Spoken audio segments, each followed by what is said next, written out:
4 PM news network में दोस्तों आपका स्वागत है। मैं हूं आपके साथ राशिद ज़हीर। भारतीय जनता पार्टी ने 10 बरस राज कर लिया, यानी कि मोदी जी ने लगभग। उसके बारे में क्या आपने चुनाव के दौरान सुना कि हमने क्या क्या काम किए हैं? नहीं सुना। सुना होगा बहुत कम लेवल पर। ज़्यादातर क्या बात बताई जा रही है? मुस्लिम लीग का मैनिफेस्टो है जो कांग्रेस ने बनाया, आज़ादी से पहले की मुस्लिम लीग। उसी मैनिफेस्टो को शायद कांग्रेसियों ने इतना नहीं पढ़ा जितना मोदी जी ने पढ़ लिया। रोज़ाना उस पर जो है मैग्नीफायर गिलास जो होता है, जो डॉक्टर देखते हैं, उसको लेकर बैठ जाते हैं और उससे दोषते हैं इसमें मुस्लिम परस्त बातें कौन कौन सी हैं, वो निकाली जाती हैं। फिर उसके बाद कहा गया मंगलसूत्र ले जाएंगे आपका। आपकी एक भैंस है तो दूसरी भैंस कांग्रेस ले लेगी। आपका पैसा लेकर के बांट दिया जाएगा। सैम पित्रोदा के एक बयान को जो है किस तरह से तोड़ मरोड़ के पेश किया गया आप जानते हैं। फिर योगी जी आ गए, अमित शाह आ गए, मुसलमान की बात आ गई, घुसपैठियों को दे देंगे, मुसलमानों को दे देंगे। मतलब खुलेआम मोदी जी उस वाले कैरेक्टर पर उतर आए जिसकी उम्मीद देश के लोग नहीं कर रहे थे। और इसको अपर समाज और ख़ास करके भारतीय जनता पार्टी का जो वोटर्स है वो भी पसंद नहीं कर रहा है। और इसकी वजह शायद यही है कि वोट प्रतिशत खास करके अपर समाज में बहुत कम हो रहा है, चूँकि जुमले और ऊपर से गलाजत, ये तमाम चीज़ें आ गई, बर्दाश्त कोई नहीं करेगा। चूँकि मुस्लिम समाज तो बिल्कुल चुप बैठा है। उसका असदुद्दीन ओवैसी कुछ बोले लेकिन मुस्लिम समाज की तरफ से कोई बात नहीं आ रही। हाँ, इतना ज़रूर है, वोट की ताकत जो संविधान ने दी है, मालूम नहीं कब तक दी है, वो उसका इस्तेमाल पूरी तरह से कर रहा है। फिर योगी जी आ गए कि वो कसाई को गाय देना चाहते हैं जी। अरे साहब, कांग्रेस तो उसने तो यही कहा था कि हर आदमी को अपने खाने की एक आज़ादी है, कुछ भी खा सकते हैं। आपने उसे गाय से और कसाई से मालूम नहीं जाना कहाँ किस चीज़ से जोड़ दिया।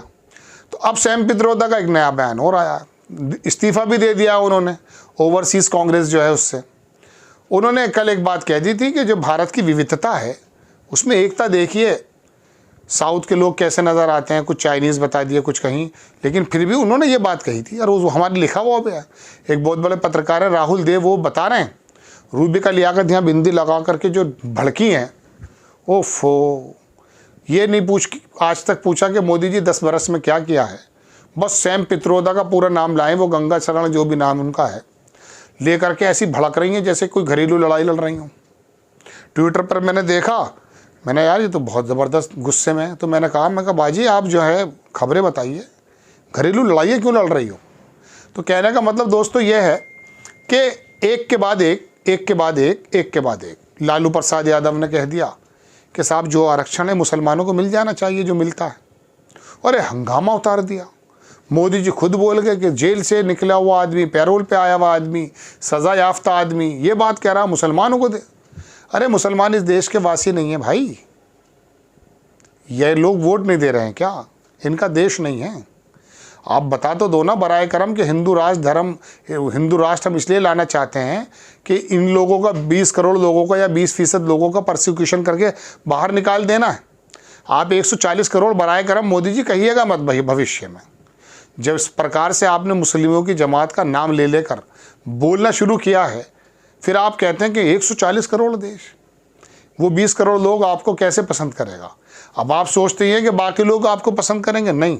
एक समाज को गाली देना, अगर आप सोचते हैं कि दूसरा समाज नाराज़ हो जाएगा, तो ये वो समाज है, अपर समाज, जिसने भारत के अंदर अनेकता में एकता लाने का आगे का काम किया।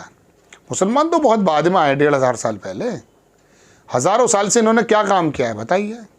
जोड़ने की तो बात करता है भारत का हिंदुइज़्म, हिंदू तो नहीं, हिंदुइज़्म।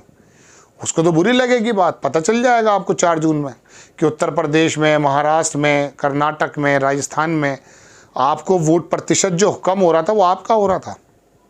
तो दोस्तों बात यह है कि एक के बाद एक इनको चाहिए। 10 बरस की कोई गाथा इनके आपके सामने नहीं है। लालू प्रसाद का बयान है, कांग्रेस का मैनिफेस्टो है, सैम पित्रोदा का बयान है और दुनिया भर की।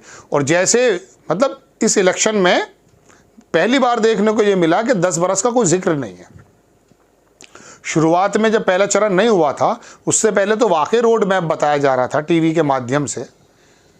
आज तक के उसमें आ गए और भरे बाप रे, आज तक का वो कॉन्क्लेव देखा है आपने? पैरों में गिरे हुए थे वो अरुणपुरी और वो सब बिल्कुल ये यूँ थे, यूँ को क्या बिल्कुल विष्णु के अवतार उतर के आ गए आज तक के प्रांगण में। हालात ये हो गए जब तुम लोग बिल्कुल चाटुकार बन जाओगे, सवाल पूछना तुम्हारे बस के नहीं रहेगा, फिर कह रहे हो कि आज तक वो हेलीकॉप्टर लेके उड़ रही है लड़की और वो भागना पड़ रहा है कई जगह से उसको। ज़मीनी हालात, किसने हेलीकॉप्टर दे दिया? कौन सा बिजनेस चल रहा है? न्यूज़ इंडस्ट्री तो हम नुकसान में सुनते आ रहे थे, कौन से पैकेजेस मिल गए आपको?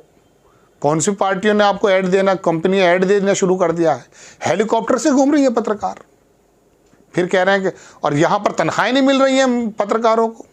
मैं आपको सच बता रहा हूँ, एक बहुत बड़ी जमात भारत के मेन स्ट्रीम मीडिया के अंदर ऐसी है जिनको कहा जाता है, क्या कहते हैं, स्टिंगर। हम भी स्टिंगर थे, अब भी हैं। उनको पैसा ही नहीं मिलता है, कई साल से काम कर रहे हैं। बल्कि कुछ चैनल्स तो उल्टा पैसे लेते हैं कि आप थानों पे जाओगे, वहाँ दलाली करोगे, रिपोर्ट के ऊपर दरोगा पे दबाव बनाओगे, 2000 में अपना ईमान बेचोगे, लिहाजा हमें 20,000 वो महीना दो। ऐसे भी जगह हैं, ऐड के नाम पे पैसे मांगे जाते हैं। भड़ास मीडिया पे जाकर देखिए, रोज़ाना वहाँ पत्रकारों की गाथा है। कोई पत्रकार ये कह के छोड़ देता है, अरे साहब यूँ कह रहे हैं कि हिंदू मुस्लिम का मसाला लाओ। न्यूज़ नेशन का एक पत्रकार था पिछले दिनों लखनऊ में, छोड़कर चला गया। तनख्वाहें नहीं मिल रही हैं, अंदर के जो तय हो रहे हैं रोज़ाना के एजेंडे, मुझे तो कभी कभी ये लगता है कि इन लोगों के रातों को इनको नींद कैसे आती है। ये अमीश देवगन, ये अमन को क्या नाम है उसका, जो भी है वो, बताइए, नफरत, इनको देख कोई नहीं रहा है।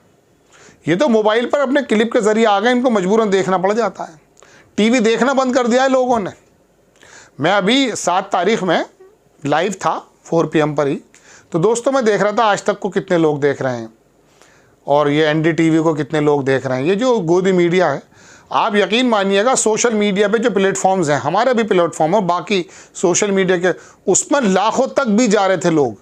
इनके यहाँ 15,000, 500, 1700, 1800, 3,000, 5,000, 17,000, 40,000 आज तक का गया। 4 PM का लाखों में चला गया, हज़ारों में चला गया।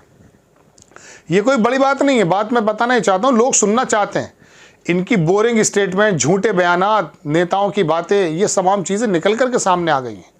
अब कोई इनके पास इशू नहीं बचा है। कभी लालू प्रसाद यादव का बयान है, कभी मैनिफेस्टो है, कभी अभी गोधरा ले आए थे। तो दोस्तों बात यह है कि जो पुरानी बातें हैं वो पुरानी रहने दीजिए आप। इसका मतलब ये है कि आप इंतज़ार कर रहे हैं कि लालू प्रसाद यादव हो या सैम पित्रोदा हो या कोई अय्यर जैसा कांग्रेस का नेता आए, उसके मुँह से कोई बात निकले, हम चेनाओं को पलट दें सहानुभूति में। देखो देखो हमें क्या कह रहे हैं, देखो देखो हमें क्या कह रहे हैं। अरे आप नहीं कहते क्या? आपने क्या छोड़ा है बताइए? राजनीति के मंच से कौन क्या नहीं कह रहा है? तुम्हारा सुब्रमण्यम जो राज्यसभा का नेता है, सोनिया गांधी के बारे में वो शब्द में इस्तेमाल नहीं कर सकता भाई। किसी औरत को बाजारू औरत कहा जा सकता है? बताइए महिला को। वो सुब्रमण्यम तुम्हारे तो मेंबर है भाई, तुम्हें भी लपेट देता है वो। आज तो ये भी है चूंकि उसे इकोनॉमिक्स का कुछ जिम्मेदारी नहीं मिली, फाइनेंस का आपने दिया नहीं है, और जो लोग हैं उनको साइड कर दिया है।